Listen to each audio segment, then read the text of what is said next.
Okay, I'm very happy the way that the game has been developed in Asia. I think we have made a lot of efforts and have invested a lot of our resources to mainly on focusing on the developing the game, being on the pitch or off the pitch. Mm-hmm. So and I think we are cultivating of some of these results now in terms of organization, technical standard, and I mean, how would you've been involved with Asian Cups in the past, how would you compare this one, in terms of just the organization, just the attendance, some of the barometers that you usually like to, how would you compare it to the past? Well, I think this is by far actually is better than any Asian Cup has been organized in the past, because actually the focus is what you call is heavy, on organizing a very good Asian Cup, and we have a target also. We would like to see that our competition is comparable to the best competition in the world. So I mean, this is actually a target, and we want to challenge ourselves, and we want to improve day by day to see that we are doing better. Try to sort out in the future. Well, I mean, I am president of Asia of Asian football, but actually I was always engaged in the organization of the game, of football.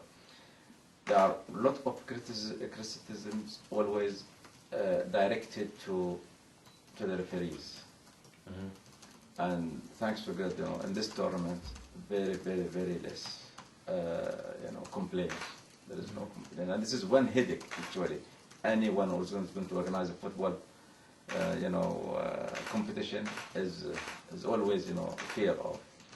The second thing, of course, in Asia, we never introduced, the rules and regulations to protect the game itself or the match itself. I mean, we used to see that, within the stadium, a lot of people who are not involved in the game, roaming around the players or these things. Mm-hmm. But this time, of course, I mean, AFC has the proper rules, regulations of only people who are involved with proper accreditations can be in the stadium, nobody else. This is actually one advantage for the organization of the game. In Qatar, of course, you were here, you have seen the quality of the stadium, quality of the grasses, quality of the services in the stadium, which is also first class, and that I would say it is more than international standard actually, which has been provided. Weather, if you talk about the weather, it is one of maybe most excellent time, that's a gift from the God, also, which has helped us, So at the end, of course, when we talk about the standards of the players increased, they're better than used to be. I'm not saying that we are perfect. There's still a lot of things we have to work for, But we are 2022. We have two very good teams, or let me say, good practices in Asia. This is Japan and Korea.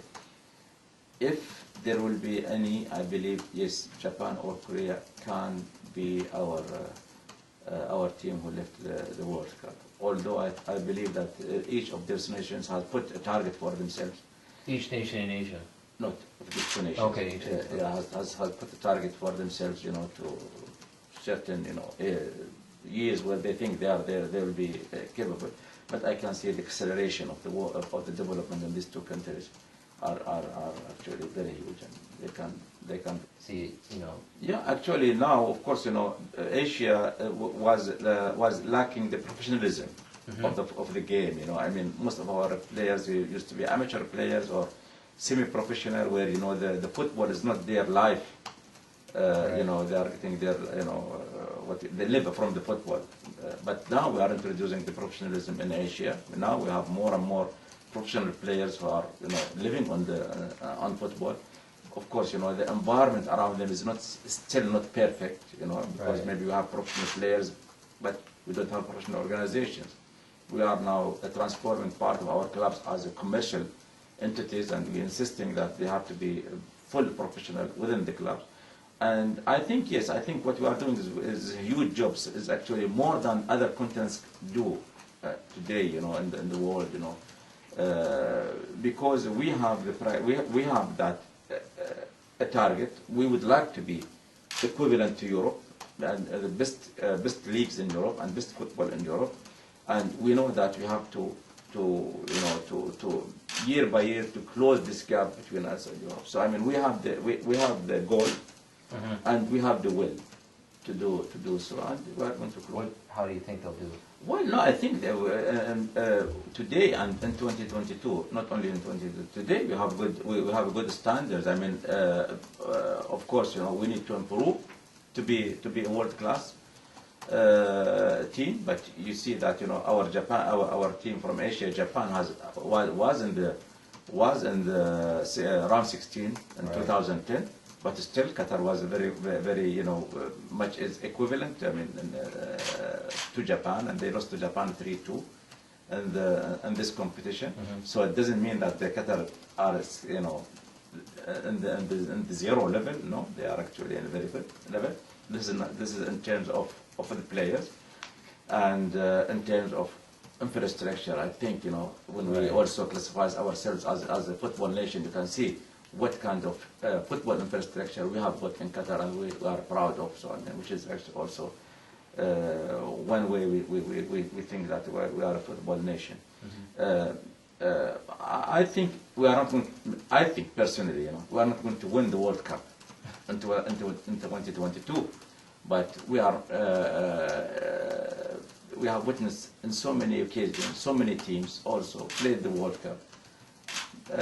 From higher standard, better standard, but still they have to leave from the round group stages. England was one example, which is created the football, and there are a lot of other things. Qatar football team, raised the level. What do you think of it? Well, I mean, definitely this is not only the football. I mean, we talk in football in general. We are trying to build a generation of athletes who what you call digest the sport and principles from all means. What lacking in Asia in general is this professionalism. We have good players, but we don't have the professional mind. To deal with the real challenges of the professional sport. Yes, now we are covering 100% the what you call the scientific part of building our sportive characters for our players, but also we should talk about the talent by itself. I mean, you need the talented players or athletes to educate them to become better footballers, and I believe also we do have a lot of talents. Together a good team.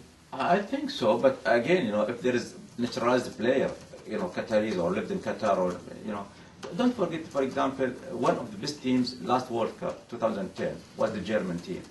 But I can't tell you how many, I mean, one of them was from Tunisian origins, one of them is Turkish origins, and I mean, to field the players, to field the squad with people who are not originally from Qatar, but over the years they became naturalized.